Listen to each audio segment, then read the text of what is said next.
Assalamualaikum warahmatullahi wabarakatuh. Nama saya Muhammad Lutfi Ismail dari kelas 12 MIPA 4. Saya bakalan mengerjakan ujian praktek kimia yaitu tentang laju reaksi. Nah, sekarang laju reaksi saya akan membuat suatu larutan, yaitu ini ada larutan dengan air dingin, ini ada dengan air panas. Yang pertama kita menggunakan air dingin. Menggunakan air dingin yaitu memasukkan bahan yang masih berbentuk balok ke dalam air dingin dengan yang berbentuk serbuk. Kita masuki secara bersamaan dan langsung menekan tombol stopwatch-nya. 1, 2, 3. Kita lihat nih teman-teman. Jadi ini kan proses melarutnya ya teman-teman ya. Jadi dia membutuhkan waktu 11 detik. 11 detik.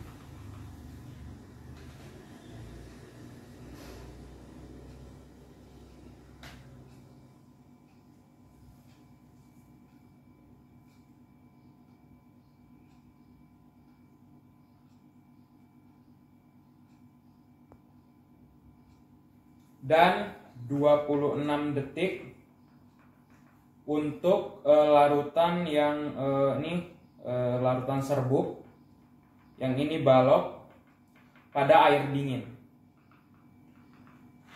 Jadi nih teman-teman, larutan. Sekarang saya bakalan mencoba praktikum yaitu menggunakan air hangat. Nah, sekarang saya akan menggunakan sama seperti tadi, yaitu ada redoxon yang masih berbentuk balok dan ada yang sudah menjadi bubuk. Seperti ini, teman-teman. Kita akan masukin secara bersamaan dan kita bakalan menghitung waktu dia larut, teman-teman, di dalam air panas. Saya mulai ya. 1, 2, 3.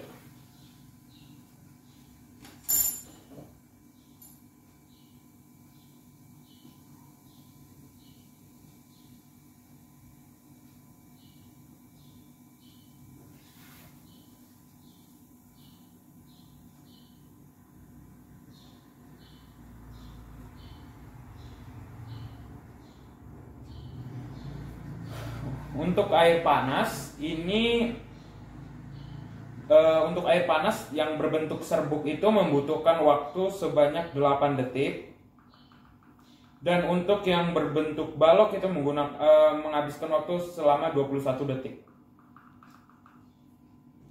Nah, setelah diperhatikan teman-teman, ini saya dapat langsung membuat sebuah pengamatan dari uji coba saya, uji coba laju reaksi untuk ujian praktek ini, bahwa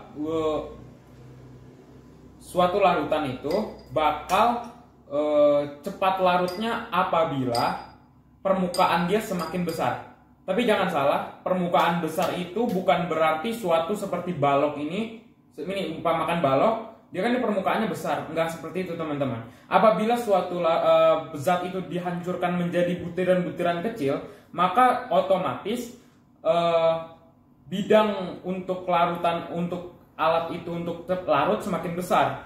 Jadi kesimpulannya suatu zat itu dapat larut ke dalam air itu lebih cepat karena luas permukaan suatu zat itu lebih besar. Nah, sedangkan yang di air panas ini kenapa di sini catatan waktunya itu lebih cepat? Karena saat di air panas dengan suhu yang panas, dia suatu zat ini akan lebih cepat untuk terlarut dalam air. Itu sebabnya makanya suhu itu mempengaruhi pelarutan suatu zat. Selain suhu, pelarutan suatu zat ini juga terjadi akibat besarnya luas bidang pada suatu zat. Sekian ujian praktek saya, Muhammad Lutfi Ismail dari kelas 12 MIPA 4. Assalamualaikum warahmatullahi wabarakatuh.